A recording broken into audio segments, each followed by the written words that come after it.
नमस्कार विद्यार्थी मित्रांनो, इयत्ता 7वी विषय नागरिकशास्त्र आपल्या संविधानाची ओळख. आपण थोडी मागे उजळणी बघूया. इयत्ता 6वी मध्ये आपण नागरिकशास्त्रामध्ये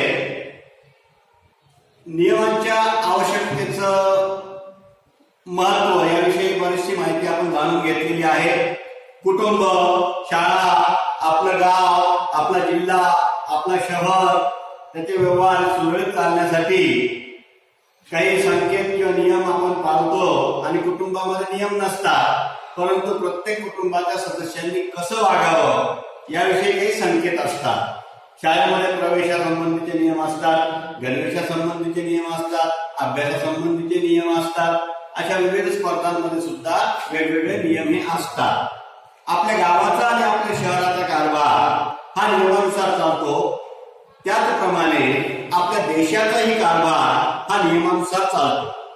कुटुंब, गाव, शाळा अथवा शहरासंबंधी असलेले नियम हे मर्यादित असतात, परंतु देशाच्या कारभाराचे नियम आणि तरतुदी ह्या व्यापक असतात. आता संविधान आणि संविधानाचा अर्थ.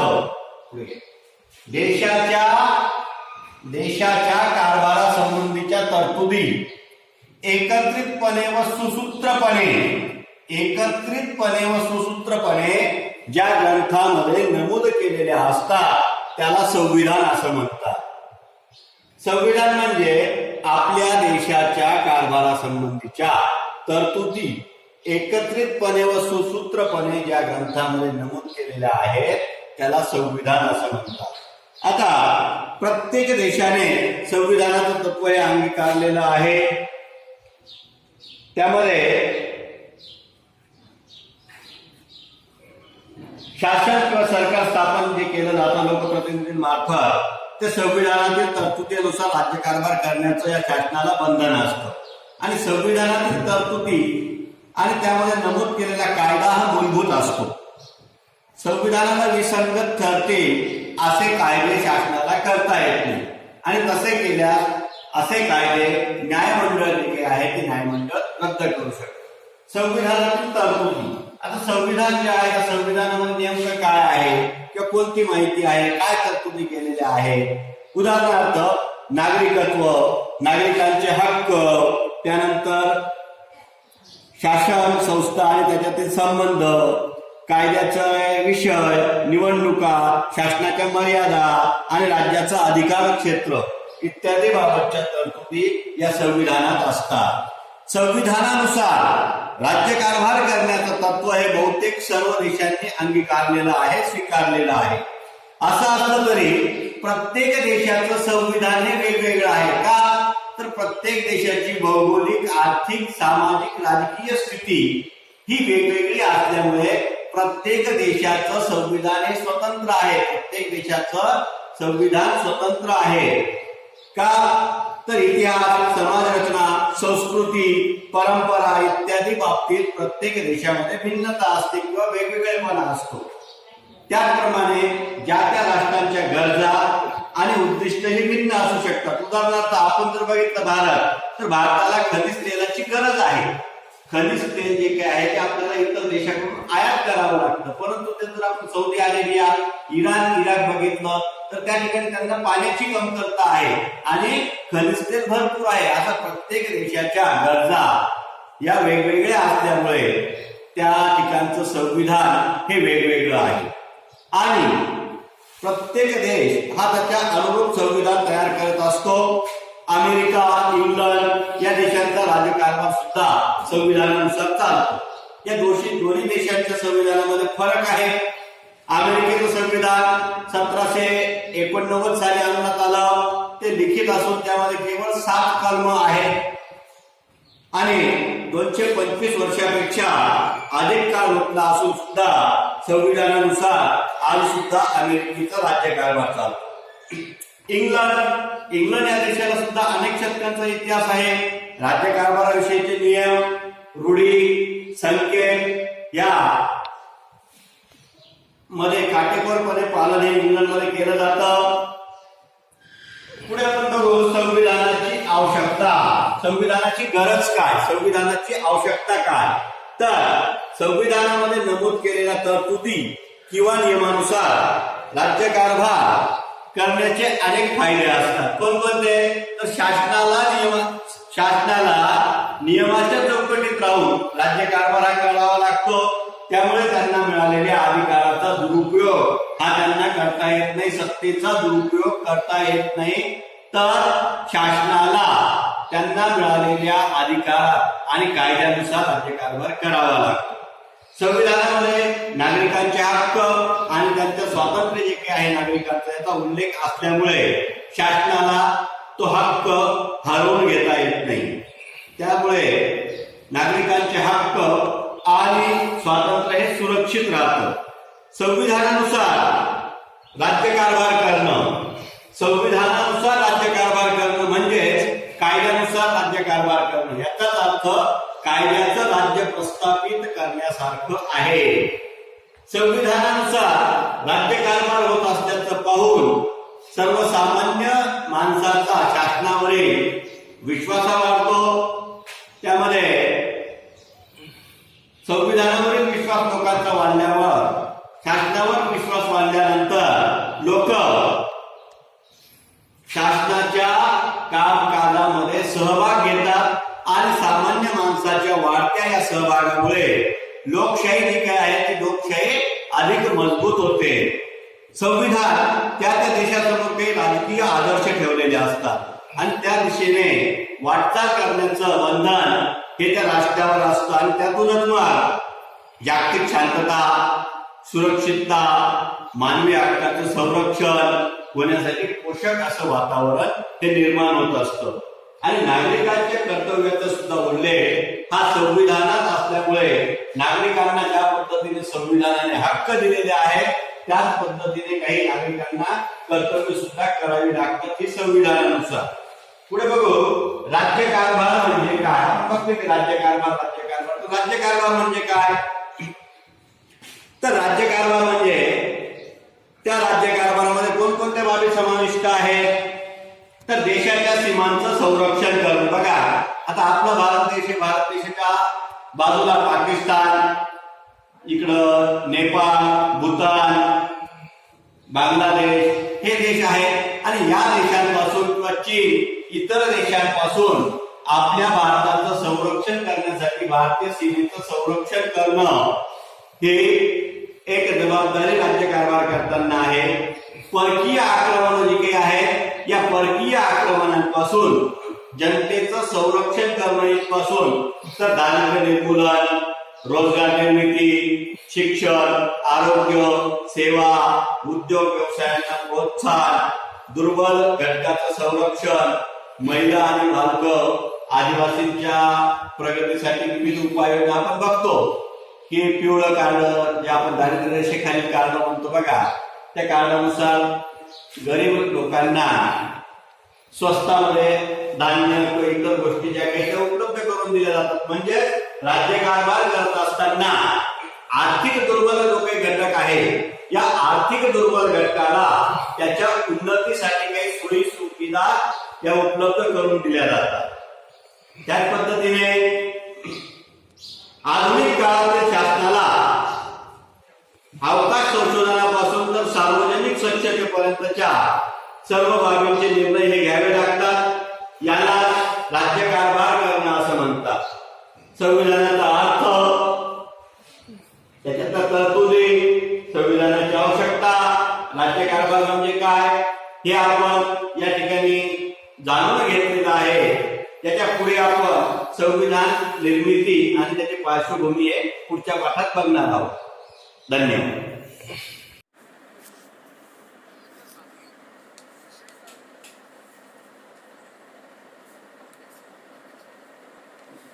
प्रस्तावना संविधान. मुलांनो, आपल्या घरी आपण कसे वागावे हे सांगणारे काही लिखित नियम नसतात, परंतु शिस्तीसाठी आई वडील आपल्याला रोज काही नियम शिकवत असतात. जसे सकाळी लवकर उठणे, जेवणा अगोदर हात धुणे, नियमित अभ्यास करणे, मोठ्या माणसांचा मान राखणे, असे छोटे छोटे नियम आपण घरात पाळत असतो. परंतु शाळा, आपले गाव, आपले शहर यांचे व्यवहार सुरळीत चालण्यासाठी काही लिखित नियम असतात आणि या नियमांचे पालन करणे खूप आवश्यक असते. उदाहरणार्थ, आपण शाळेत रोज गणवेश घालून येतो कारण तसा शाळेचा नियम असतो.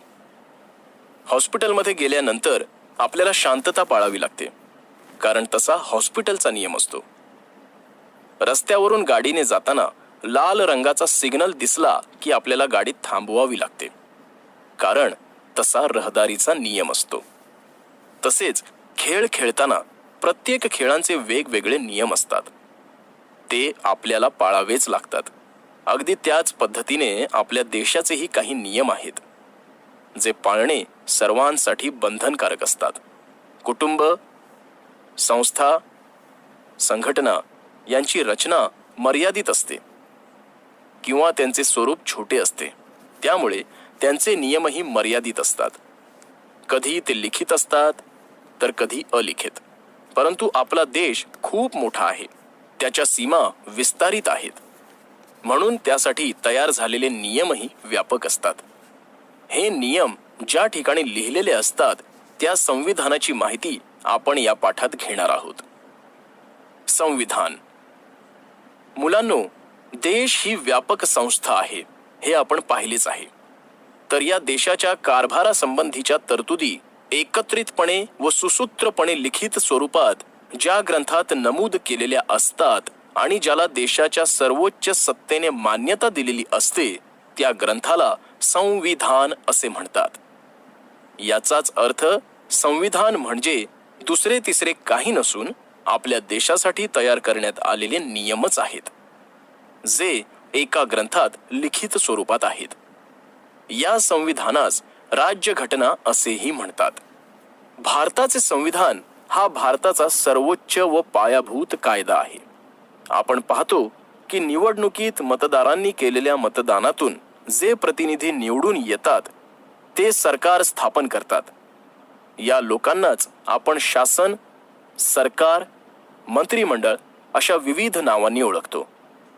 जे नियम आपल्या संविधानात दिले आहेत त्याचे पालन करून या लोकप्रतिनिधींनी देशाचा कारभार चालवणे बंधनकारक असते. संविधानाशी विसंगत कायदे शासनाला करता येत नाहीत. असे कायदे केले तर न्यायमंडळ ते कायदे रद्द ठरवू शकते. म्हणजेच आपल्या देशाचा एकूण कारभार हा संविधानातील नियमांनुसार चालतो हे आता तुमच्या लक्षात आले असेल. संविधानातील तरतुदी. देशाच्या कारभारासंबंधीच्या अनेक बाबींचा, नियमांचा समावेश संविधानात केलेला असतो. या अनेकविध बाबींनाच संविधानातील तरतुदी असे म्हणतात. कारभारासंबंधीच्या अनेक बाबींचा, नियमांचा समावेश संविधानात केलेला असतो. या अनेकविध बाबींनाच संविधानातील तरतुदी असे म्हणतात. मुलांनो, आपल्या संविधानास राज्यघटना असेही म्हणतात. आणि भारताची राज्यघटना ही जगातील सर्वात मोठी राज्यघटना आहे. या राज्यघटनेमध्ये किंवा संविधानामध्ये विविध बाबींच्या तरतुदी केल्या आहेत.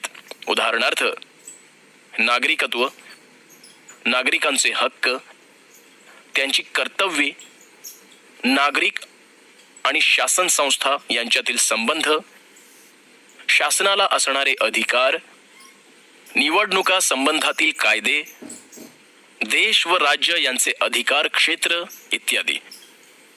अशा अनेक बाबी संबंधात कायद्यांचा समावेश संविधानात होतो.